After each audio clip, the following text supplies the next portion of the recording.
আজ সবাই মিলে বেরিয়ে পড়েছি একটা বিয়েবাড়ি নিমন্ত্রণে যাওয়ার জন্য। সামনে গেট পড়েছে, তাই ট্রেন যাওয়ার অপেক্ষায় আছি। এবার সোজা চলে এলাম বিয়েবাড়িতে।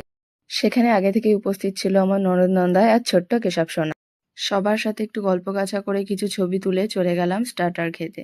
মন ভরে ফুচকা খাওয়ার পর খেয়ে নিলাম কটা পকোড়া।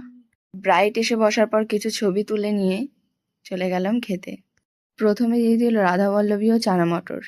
সেটা খাওয়ার পর চলে এলো ডাল, সাথে ছিল আলু ভাজা, কিন্তু সেটা আমি নিইনি। অনুষ্ঠান বাড়িতে দেওয়া এই ডালটার সাথে লেবু মাখিয়ে খেতে আমার খুবই ভালো লাগে।